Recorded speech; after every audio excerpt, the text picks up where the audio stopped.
Welcome to the Apartment Guys, where we dive deep into all things multifamily investing. Our mission is to educate, inspire, and empower real estate investors to reach their highest potential. Each week, host Tate interviews high-level guests from all over the industry who are sure to bring valuable, actionable ideas that will propel your career to the next level. Whether you're just starting out or a seasoned investor, you are in the right place. And now your host, the Apartment Guy, Tate Seamer. Welcome everybody back to another episode of the Apartment Guys podcast. And we have a really unique guest on today who is a captain of big yachts. And I'm going to let him tell us all about how big these yachts are, how many people it takes to run them, and what a massive operation that they are and that he's in charge of. But Mr. Scott Kidd is with us, and he is like I said, a full-time yacht captain and also a multifamily investor. And so we're going to talk about both of those ventures and how they relate to each other, and kind of how they going to work together moving forward for Scott. So Scott, welcome to the show. Appreciate you being here, man. Hey, how you doing, Tate? Glad to be here. Glad that you invited me to come on here. It's all new to me, so it should be great. Yeah, no, it's fun. It's always fun doing things for the first time, and I remember recording my first podcast as a host, and it was quite a feeling. And I also remember being my first time as a guest on a podcast, and it's definitely not something that you've ever rehearsed for before, but no, not at all. But you and I have talked enough and have gotten to know each other well enough here in the last little bit that I know that you're going to have a lot to offer the audience, and you have a lot of wisdom, I think, in particular from your sea captaining ventures and all the principles and knowledge that you have to have in that area of things. So I'm really looking forward to having you share some of that, and then we'll talk about apartments and deals and kind of how all that's coming together. So yeah, if you just take a few minutes, Scott, kind of tell us a little bit about yourself. You grew up, amongst other places, you grew up in Jamaica for a little bit, right?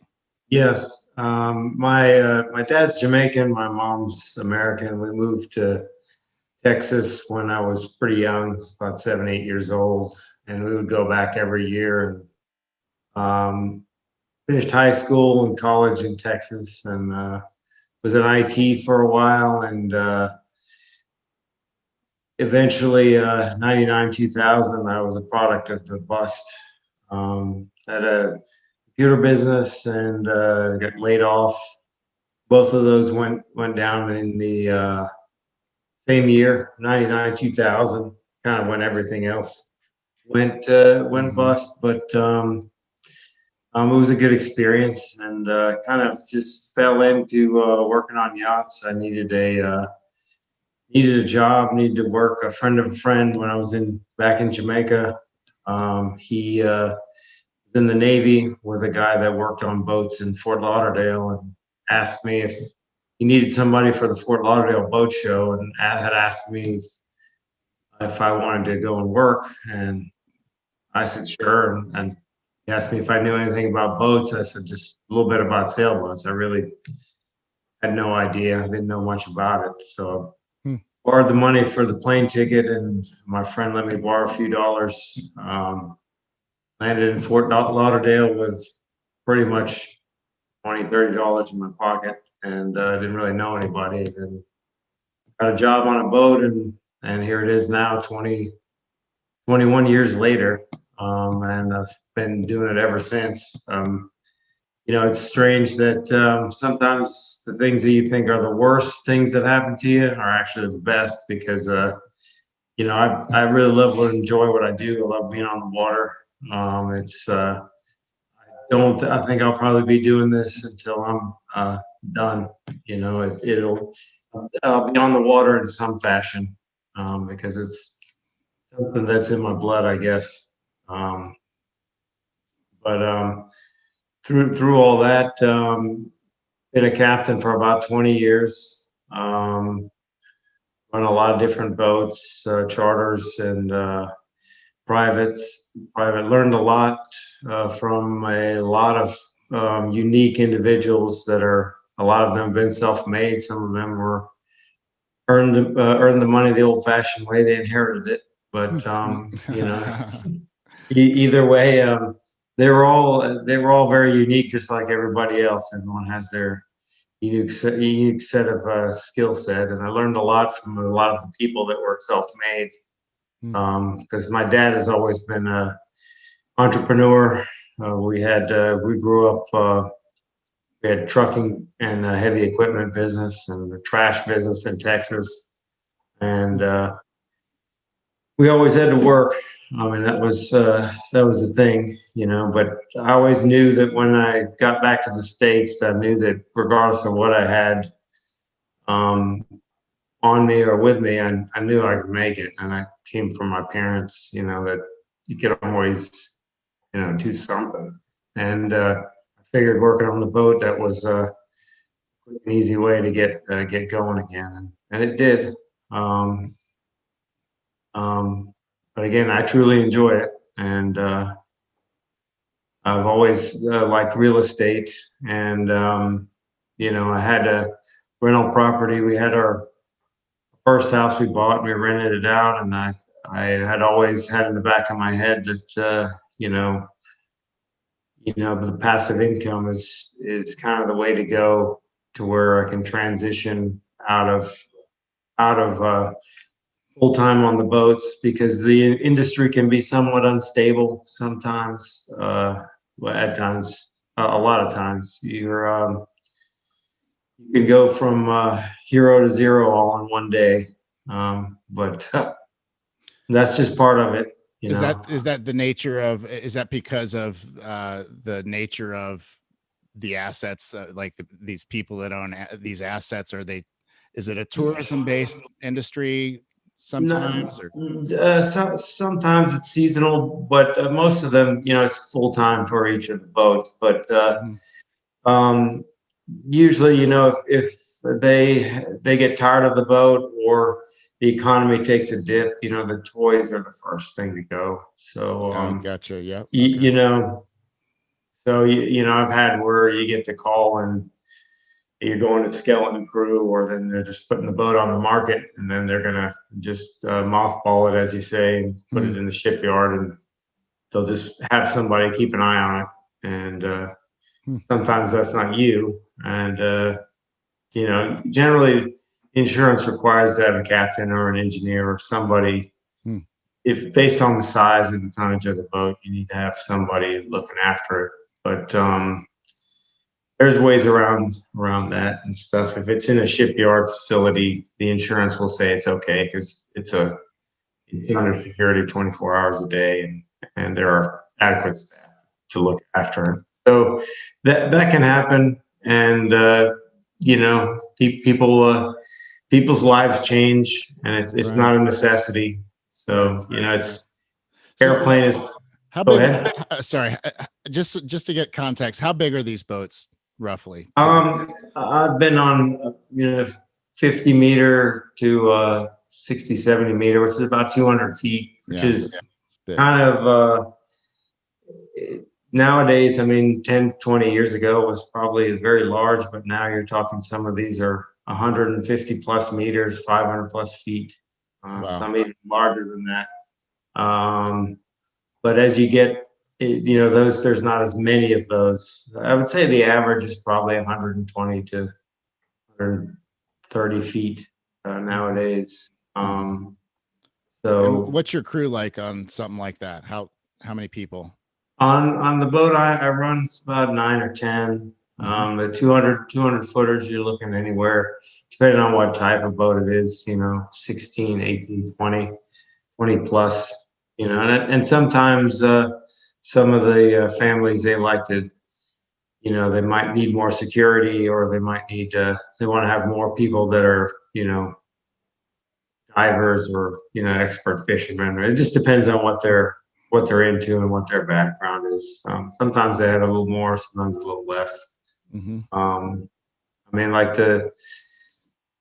some of them, the crews get pretty large, 70, 80 people. But Wow. Yeah, that's amazing. But yeah, your ships, you're talking 10, 10, 12. to 10, 12, 15. That's And still a, I worked in restaurants and yeah, not high stress, but yeah, I guess you could say high stress situations with crews that size, and that's still a yeah, decent sized crew to manage and keep everybody happy and paddle in the same direction, so to speak. yeah. The boat part is kind of the easier part. I mean, because the boat's logical, you can fix it much like the apartment or the house. You can Yeah. fix whatever's wrong with it. It's going to cost a certain amount of money and take you a certain amount of time. But the people dynamic and people problems are always the hardest part, because sometimes people are not good at dealing with their problems, and it can be trying. But I've learned over the years, I guess, by just kind of gravitating, because my personality is naturally pretty easygoing. So I generally try to weed through people to get people that are like that, people that like to work hard, and then people that are pretty easygoing, where they can handle the stress and stuff. They won't be high drama like the television shows. Right.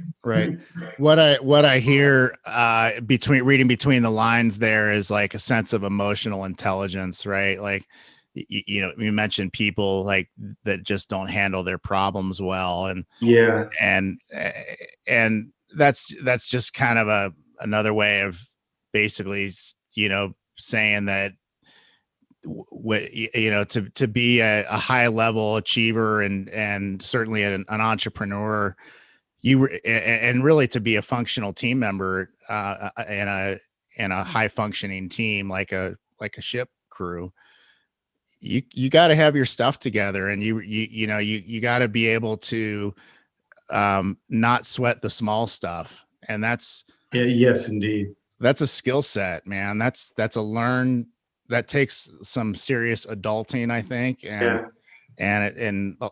For me, like, I'm 47 now, and I think it took me up until I was about 41, 42 really to kind of have some of this stuff sink in, and to be a lot more drama free, so to speak, and which makes me a much better team member and a better team leader. yes, Ultimately. it does, if you can just simplify everything. And I'm fortunate, because I've kind of always been that way. I think when I was younger, my parents told me, they said, if you were any more laid back, you'd probably be dead. So I think maybe I've always been kind of that way. But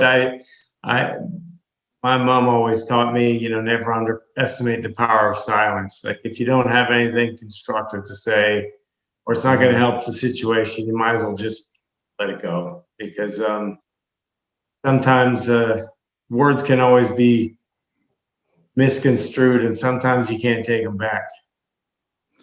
That's so good. That's so smart of your mom. Never underestimate the power of silence. Yeah, And again, as a leader, like, that speaks to listening. Well, it speaks to not waiting for the next moment to talk or judge or yeah, label or whatever, but whether it's external silence or even internal silence, like, not to get metaphysical or philosophical or anything else on the Apartment Guys podcast, because we don't talk about meditation and stuff like that. We do sometimes, actually, but no, I think that the ability to be quiet inside is a gift, and it's a that's skill. pretty tough. Yeah, it is. That's a It hard is thing tough. to do. It Yeah. takes practice, for sure. And when you can call on it in the moment, in a kind of a critical or crucial moment in life, it can be quite a gift. And I certainly have not always been able to access that, and in high stress moments, I can be, reactive and volatile, just like the next person. And but more and more, I strive to take a deep breath and or a few deep breaths. Yeah, it's nice when you can kind of step back and detach a little bit. And I've noticed a lot of things that I've read and a lot of books from successful people in all walks of life. They have a unique skill of being able to, if something's happening, to stop and just kind of take a second and reassess, and then kind of move forward. Because the first captain I worked for, he was my mentor. He kind of taught me a lot of what I know now. He was teaching me how to dock the boat and do everything, and he told me, he said, "Look, it's all in the approach. It's how you go in there. You're gonna go in fast. You're probably gonna screw it up. Just take your time." And I was going into the dock, and I started doing. My hands were thinking faster than my brain, and so I was all out of whack and everything. And he told me, "Hey, stop." And I was like, "Yeah, but I'm gonna mess this up and this and that." And he goes, "No, just stop." And he's like, "Well, I'm going." And he's like, "Well, hang on, what do you need to do?" And I was like, "Well, I'm going to hit there. I need to go in reverse." He's like, "Well, go in reverse." And I was like, "Oh, okay." I got it. He made that pretty easy, didn't he? Yeah. He's like, "I got it." But he did it very calmly. He's a really good guy. And I still, we're still very close. So they kind of took me in, their whole family and everything. They're like extended family. So yeah, that's great. So we talk about the power of mentorship on the show all the time. And while this isn't a real estate mentor, this is somebody that taught you not only the ins and outs of being a captain, a sea captain, which you take a lot of joy in and get a lot out of, but he also taught you some really valuable life lessons, it sounds like, too. Yes, he did. And I also recently became a mentor for, there's a group called Legacy UK.org that mentors younger mariners and stuff. And I recently became a mentor there, and I've been helping a few people. And there's a lot of I encourage a lot of other younger crowd to get on it. And there's some really great workshops and everything else that is very helpful that I wish it would have been done sooner, because I think just the power of networking and meeting people that are going through the same things and people that have been through some of the same things.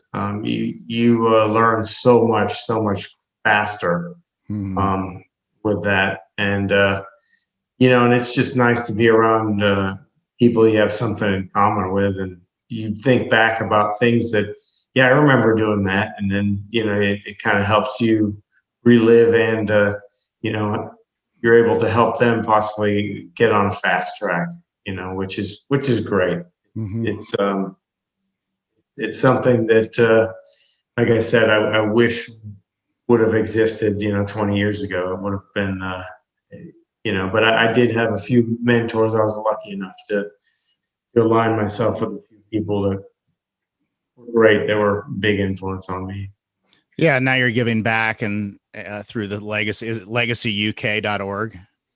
Yes, or it might be legacy.org.uk. Okay.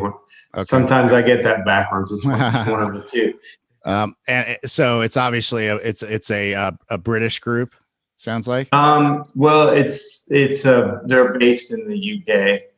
So it's a lot of, but anybody can join, because seafarers are worldwide. So this is mostly virtual then, I would think. For now it is. They have the lady that started it.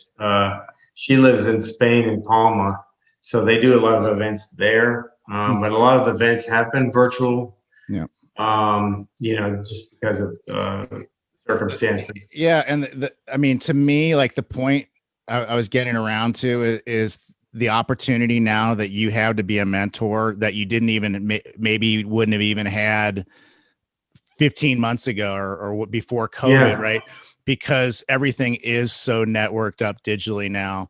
And Definitely is. this leads me to just a massive point. Get out your notebooks, listeners, and take a note here. Like the meetup group volume right now in the commercial multifamily space is huge. There are fantastic multifamily meetups. I'll put some in the show notes. Great. We've got one. I've got one that I do with my friend Chelsea Garber. It's the Salt Lake City multifamily meetup. We meet virtually once a month for 2 hours, and we do some really powerful networking. There's weekly meetups that I think are tremendous, that I go to whenever I can, and put on by different thought leaders and authors and podcast hosts and people that are just movers and shakers in the industry. So like COVID has provided this gift of forcing everyone and everybody to figure out how to do this stuff online and how to really like powerfully network online in particular. Yes. And the Zoom is obviously the industry standard, and the technology they provide with breakout rooms is awesome. Yeah, that's a game changer. It really is. It's fantastic, and you're networking in really high level, like high quality ways with people specifically. Usually you're in a breakout room with 2-3 other people, and you get to learn what they're up to, what they're about, what their needs are. You get to share what you're doing, what your needs might be, and basically provide each other with as much value as possible, and provide resources for each other, direction, ideas. Like it's really like mastermind type stuff. And that stuff was not available 15 months ago, like not anywhere close to like how it is now. And so the opportunity there is massive. If you're missing it, you're probably missing it. Like right now in this industry, if you're not a part of the Facebook groups and the meetup groups and listening to it, being in a podcast listenership and being a part of community through that, like that's where the rubber really is meeting the road right now, and where deals are getting done. It's where partnerships are made. Right now, we have partnerships that have been made in our meetup group, our Salt Lake City meetup group. We have partnerships that have been made with me. We've attracted general partners into some of our deals through our meetup group. So, it's huge. So, whether it's mentoring other what's the term? Sea captains? Generally it's you call them mariners, or for the yachts you call them yacht crew or yachties. There you go. Or boat people, whatever. The boat crew. The boat crew. Yeah. I mean, it's no, but I think you raised a great point, because the coronavirus has kind of been an accelerator for good, bad, and indifferent things. I think a lot of things were going this direction, but just because we were forced to kind of adopt more of the technology, we did it more, and rapidly. And there are a lot of people I have met that I probably would not have met if I didn't reach out to them via Zoom and everything else. It's really amazing. I think if any system that was kind of marginal, it probably broke during Corona. If it was good, it probably got great. Because people were forced to pile into it and just kind of make it better. It's I think when we've talked, both of us are pretty positive. So I think we probably always look on the bright side of things. So, I mean, sure, it was a pretty rough and strange year last year, and we're still not out of it yet, but good things are happening, I think. So, we just have to pushing it forward, because this technology, I think there's things that are happening right now that will happen in the next 5 years that we haven't thought of yet. I mean, just in the last 5 years, look at all the stuff that's changed. I mean, it's pretty amazing. It is amazing, and the progression is just incredible. And we'll bring this all back around to the multifamily space, and this will all come together nicely, I think. But you have to be on the cutting edge with this stuff right now, or you're gonna miss the boat, so to speak. Like really bad pun. But you got to be networked up like that. You got to have a great LinkedIn presence and a great Facebook presence, and or you got to be on a team with somebody that does all of that really well. Yeah. And this really gets at, like, again, the power of teamwork inside of the multifamily space. We talk about this as a team sport. We talk about that all the time.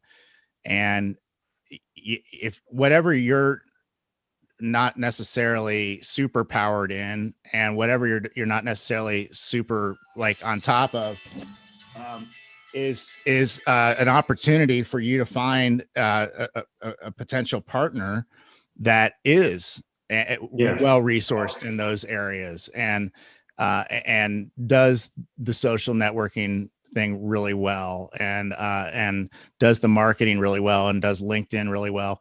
Be part of their team. Like, it takes all different kinds of personalities in the space, and you don't have to be the next Michael Blanc or Joe Fairless or Tate Seamer or who, Corey Peterson, but you can be, and you can also be a very, very important part of somebody else's, one of those type person's teams, and do very, very well in all the important ways as you move forward.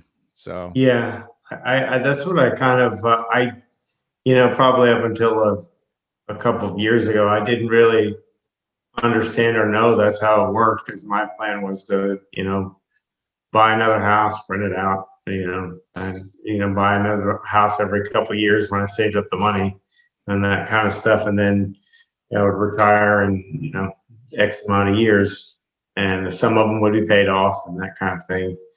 And I had a friend of a friend that he said that he had bought and sold a 46-unit apartment building in Houston. And well, how did he do that? And I kind of did some research, and I guess the bug bit me, I guess, but it kind of took me a little bit to kind of, because I kept jumping from one thing to the next, and then until I actually decided that this is what I want to do, and I'm not going to mess with anything else until I'm successful at this particular sector or this particular section, then I won't really deal with anything else. And I like the multifamily because it does, like you said, it's a team, and I'm used to working on a team and with very diverse set of people from all walks of life, from contractors to crew to billionaire ownership, that kind of stuff. So and it kind of just made more sense and started clicking the more I started looking at it. And I signed up for a few courses, and I did actually what you mentioned, the Michael Blanc course, and just kept analyzing deal and calling people, and I did the steps, and just kept calling and kept analyzing stuff until eventually came upon a few things, and it all kind of started to make more sense. And when I spoke to you the first time, you raised a good point for me, since I still plan on working and doing what I like. the limited partnerships seem to be a pretty good deal for me because it's kind of more hands off. I'm more investing in the team and the person that I know, I can trust, than me having to work another full-time set of hours to put the deal together, find the deal, and get it all sorted out and put the team together. Whereas that, I can only imagine with you guys, that's like a huge undertaking. It's not doesn't appear to be rocket science, but sometimes it probably feels like it. Well said. Yeah, that's well said. It's a full-time gig, Yeah. and not only that, it's a full-time team gig. So Yeah. you got to have a pretty efficient engine with all cylinders firing well, and everybody. Yeah. Like, I use the analogy of like a whitewater raft sort of scenario. You got to have everybody in the right seat, paddling the same direction and sitting next to the right person, Okay. and I'm sure that you've got your own analogies around that, but to me, that's just super key. And that all said, like the limited partner opportunity in this apartment building space is really, in my opinion, the holy grail of the whole business. And I think that it's the ultimate destination to go to as far as where you really want to be positioned in these deals. And the limited partners, and just to explain to the listeners real briefly, typically in apartmentship ownership, at least in an apartment syndication, which is a structure where multiple investors' capital is brought together and syndicated to put together to purchase assets that otherwise the individual pieces couldn't purchase on their own. In that case, there is typically a general partnership, and that's usually folks like myself and my team who are out finding the deals, negotiating, marketing, networking, kind of beating the bushes for deals and writing offers, writing contracts, dealing with legal stuff, attorneys, eventually putting the deals together with PPMs, private placement memorandums, and all the legal things that go along with that, doing all the due diligence on the deals. This is a long, big process and you're talking millions of dollars, usually on an asset.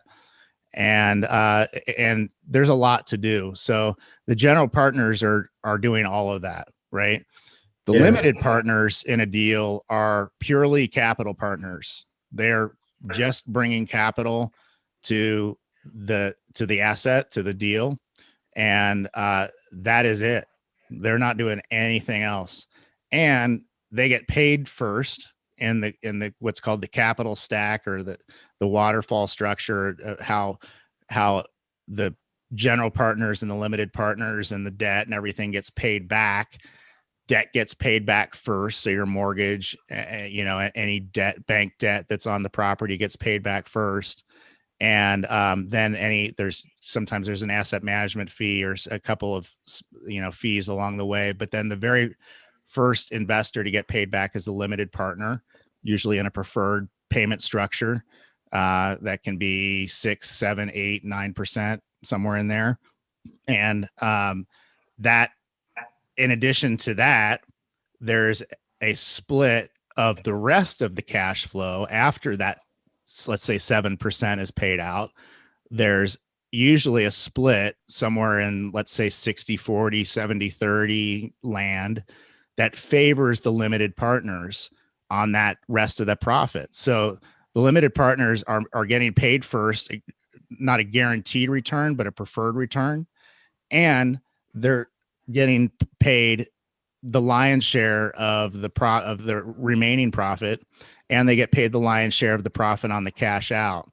So on purely on a financial level, they're in position in my opinion. And on a roles and responsibilities level, as long as they've chosen good operators, like good general partners to invest with, then they're in a great position there as well too, because they're basically just collecting returns at that point. In our deals, we pay out a quarterly return, you know, usually a preferred return, and in most of our deals it's 7%. We sometimes will do 8%, just depends on how the deal works and how it's structured and how it pencils best. But and it also depends on the back end split, which can vary a little bit. But just kind of a long way around of saying, like, this position in these deals of the passive capital partners are heavily favored in terms of profit splits and in terms of payment priority, so to speak. And they're treated very, very well. So I think you're super smart, Scott, to have kind of come around to where you are, because there's so many different ways to skin a cat. And commercial multifamily, there's a lot of different ways to do this and a lot of different ways to get involved.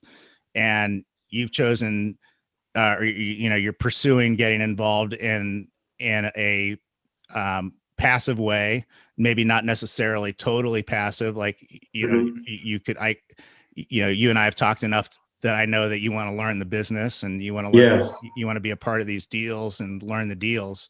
But at the same time, being on the limited partnership in these deals is really a great place to be. So I think you're super smart to be thinking along the lines that you are right now. Well, that is the ultimate goal, because that just kind of makes sense to me. And I'm not against like a joint venture or a general partnership, but I just want to make sure that it's something that I can dedicate my time to. I'm actually in a joint venture right now, and if things go well, it'll probably close next first week in May. But we're going through inspections and everything else right now, and doing our due diligence. And I think that ends, I believe, the end of this week or beginning of next week. But it's a smaller deal, and it's with a good team of people that I really trust, and I think are very they're much more experienced than I am at this. So it's a great learning curve for me. And that's, like you said, that is the ultimate way to gain some guidance and stuff like that with these things. And plus, I really I enjoy it. I like doing it. So it all kind of makes sense to me. And there are, getting involved in these things, there are probably some more upside also doing this too, to where a better return later on that can be put into more deals and stuff. So that's kind of the goal. So it's kind of just getting my feet wet. And so far I'm enjoying it. So we'll see where it goes. We'll just keep pushing ahead, and it's the right thing. It'll work out, Yeah, and just for the listeners to fully understand, what Scott mentioned, he's doing a joint venture in this new deal that he's doing, which is distinct from a syndication in that all the partners in a joint venture are active partners, and some can be involved financially, some might not be. Usually, in most cases, everybody in a joint venture does have some financial involvement, but there is not the distinction of active and passive partners. And I won't get in the weeds with the different entities and whatnot. But a joint ventureship is essentially a single entity partnership at the end of the day. And of course, the partners can be separate entities as well. But a syndication is a multiple entity partnership. And again, I won't go any further into that, but joint ventures can be really nice, and they can be easy and fast and nimble and efficient. So there's a lot of pluses to we've done joint ventures in the past, and they work out really well. Everybody's got to be active, though. You know, you can't. Yes. You have to. Everybody's got to be an active part of the deal. Yes, and I think that from what I'm learning so far is probably the key to it is the delegated responsibility of each each partner will have to pick up on whatever they excel at. I would think for it to be really successful. You know, like you said, everyone has a different skill set that they can bring. You know, everyone's different and unique in every way. So some are good at some things. You know, we're all not good at everything. So, but I find it pretty interesting, and it's all very positive. Everyone on the team is very aggressive, and they're very want to get everything done. So very positive. Yep, and those are the people that you end up growing with often. You know, those are the people that end up being part of future deals. And you know, whether it's a small deal or not, it's a deal, and you're doing business, and you're doing partnerships, and you're borrowing money, and you're raising capital maybe, and you're doing all the things that are part of doing deals. And you know, a lot of times it's just important to do deals and to get your unit count up, or your balance sheet up, or however you want to look at it. Yeah. And just keeping forward momentum going. And you're at this really great phase, part of your trajectory in your career here, where there's a lot of different directions you can go, and you have some resources. You have the expertise and knowledge of the Michael Blanc program, which is a tremendous education program as far as education programs go in this space. Also, he's got a great network as well. Yes, that's been tremendously helpful. Yeah. Before that, I felt like I was just shooting in the dark everywhere. You know, it's the networking aspect of it, and people. What I've noticed, what I really like about just the real estate investing in general, is that most people are very helpful, and they're willing to share experiences, and they like talking about it, and they like helping other people. And that's what I really like about it, because I'm a people person. I mean, I'm good with people, but I don't necessarily like all people. But I like to be around good, positive people. Yeah, I think it just kind of helps. You know, it helps everything. I think everybody needs other people in life. You know, it's something we all need, and I'm hoping that when things open back up, people will realize that we're not alone, and we can we need other people in our lives, because everybody does something that's important. Yep, no doubt.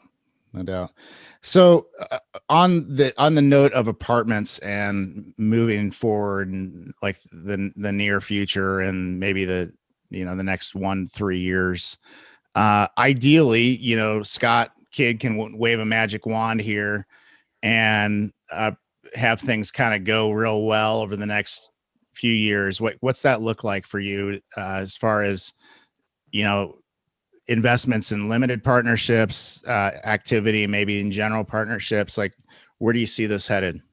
I would say for me, I'd be involved in probably a total of about 5 to 6 partnerships at the minimum. Mm-hmm.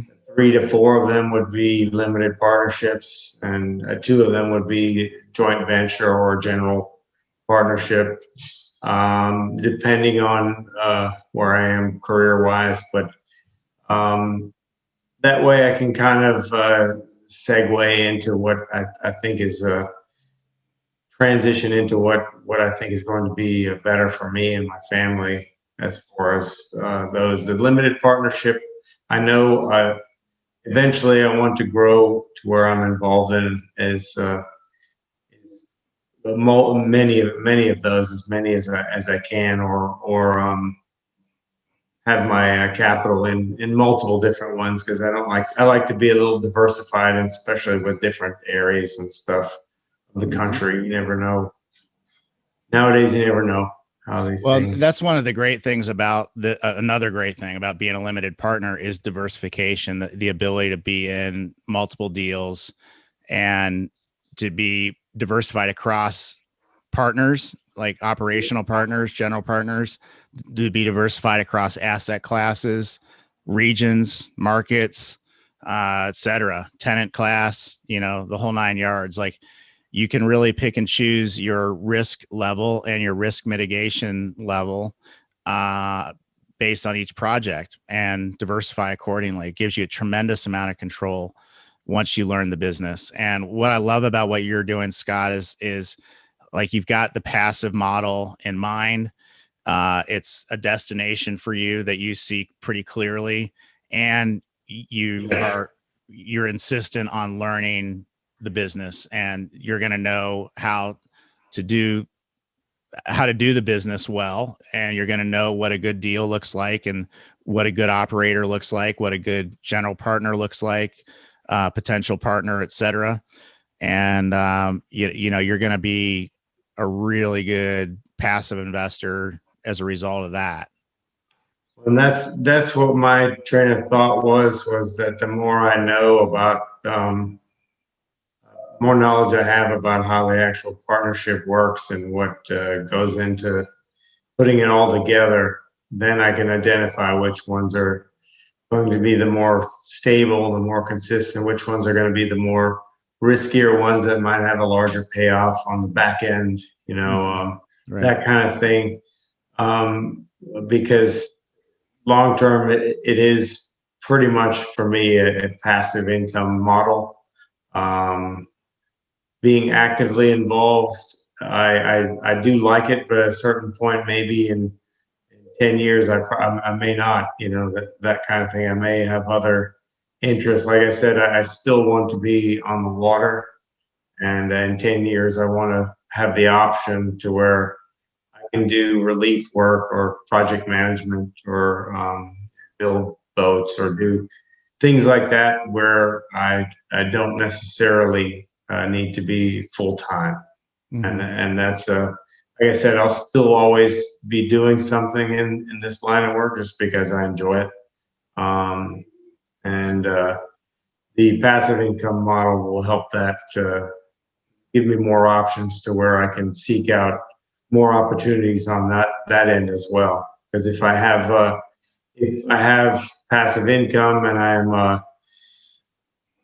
and I'm not too concerned about a full-time job, then I can seek out, hey, I'd like to take on that project, and that would be very interesting to do. So that's the main goal, is the quality of life, and I think that's what a lot of people seek with the investor mindset. It's not really the money.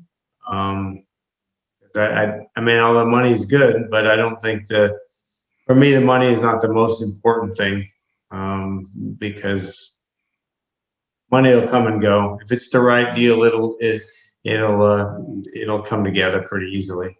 And that's a good deal gets better, a bad deal gets worse. That's just how it goes. Yep, that's for sure.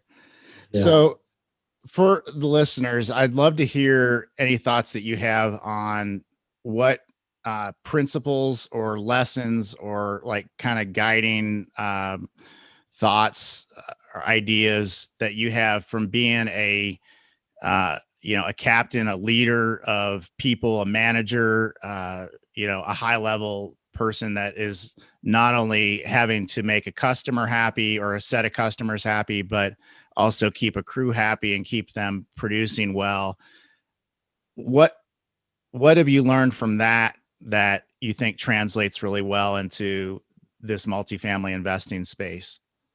Well, I would say just putting together a good team.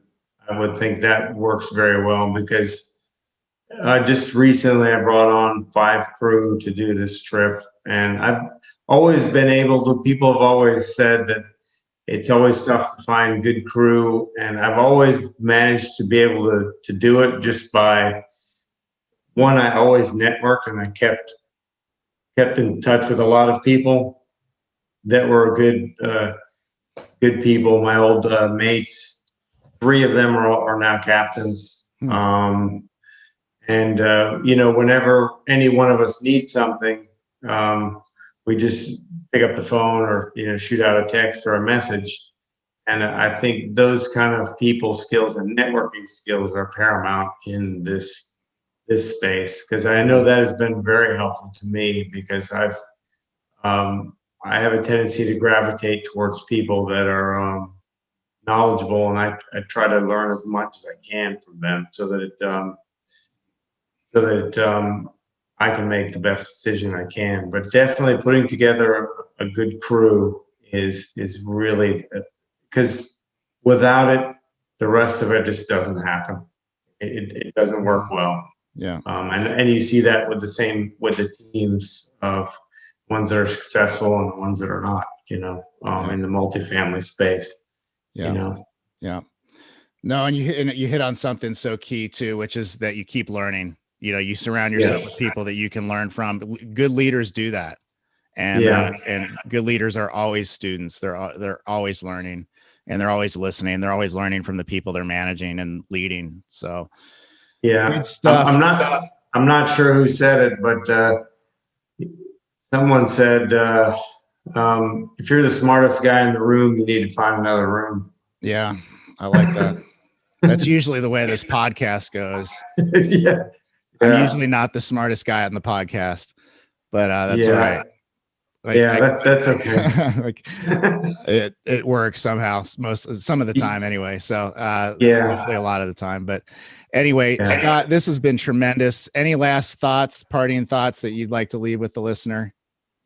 No, all I have to say is, if you're interested in it, just keep moving ahead, keep networking, keep moving towards people that are interested in the same things. Find somebody that is doing what you want to be doing, and then maybe see if you can offer them to help them do something. Because I found also what has made me successful on the boats is a lot of times is if the person, your potential employer, if they have a problem with something, before you even go in there, offer a solution or offer to help something that you can take off their plate that will be beneficial to them.